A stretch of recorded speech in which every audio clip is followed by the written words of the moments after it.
Thank you all for coming here. As you can see, we have a number of department heads from this city, a number of first responders, and our council members here as well. So thank you all for being here today.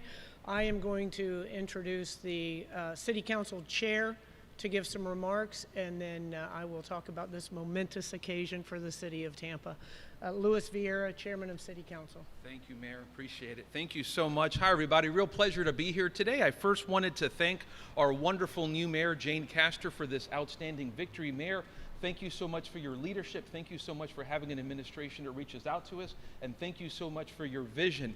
We passed a budget last night with the leadership of Mayor Jane Castor that puts a lot of things forward for this city. It stresses fiscal responsibility to make sure that our fiscal house is in order. It puts public safety where it should be first. And it begins that down payment on paying our neighborhoods and making sure that all of our neighborhoods in this city are taken care of. I wanted to especially thank all of my wonderful colleagues on Tampa City Council, Councilman Charlie Miranda, Councilman John Dingfelder, Councilman Bill Carlson, who's here, Councilman Joe Citro, Councilman Orlando Goods, and Councilman Guido Maniscalco, who's here.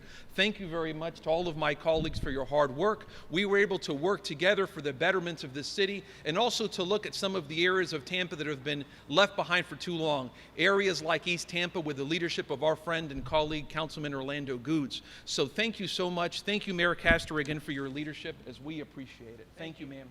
Thank you.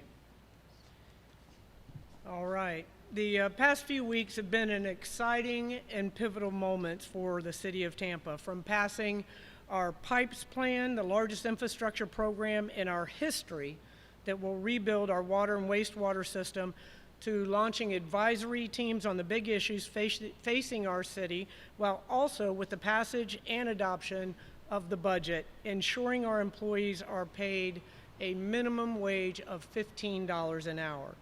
Employees like Omar Carrillo, who is here today, who works day in and day out to make sure our parks are pristine for residents all over this great city. Let's give Omar a round of applause for all of his hard work.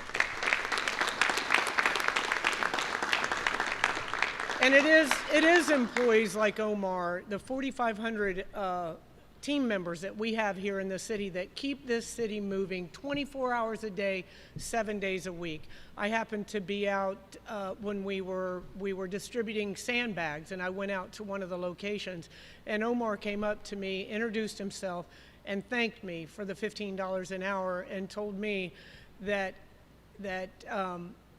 the impact that $15 an hour had on he, his wife, and his family, that it would change their lives. And we did that because it's the right thing to do here in the city. So thank you again, Omar, for all that you do for our city. As you all know, last night, just before 8 p.m., the Tampa City Council approved my administration's first budget. This budget reflects the optimism and hope that I have for the City of Tampa's future. I would like to publicly thank our Chief of Staff, John Bennett, our CFO, Dennis Rahiro, and our Chief Budget Officer, Mike Perry, for all of their hard work and efforts in crafting this budget. And I would also be remiss if I didn't thank Sonia Little, because she was here for the majority of the crafting of this budget. And let me tell you, first budget that I've been a part of, obviously, for the city, and putting together a budget like this is not for the faint of heart, I can assure you that. I also want to thank our city council partners for voting unanimously to pass this budget. I know that they put a great deal of work, a great deal of effort, and a great deal of thought into that as well. This budget balances the needs and wants and ensures our financial stability moving forward. It addresses many years of deferred maintenance and cuts to services. It moves forward on transportation, invests in housing that Tampa can afford, takes sustainability seriously while empowering and strengthening all of our neighborhoods. Tampa's neighborhoods have unique needs, and my budget reflects this by making community investments that recognize this diversity. In some neighborhoods, we are embarking on long-awaited resurfacing projects. In others, we're adding sidewalks and crosswalks. We're providing affordable housing opportunities and addressing deferred maintenance at our parks. All 4 council districts will see upgrades to fire safety services, including new rescue vehicles. To the professionals, those are known as advanced life support vehicles. To the average citizen, those are new ambulances. Tampa's 2020 fiscal year budget is the first to start in the black since the beginning of the Great Recession.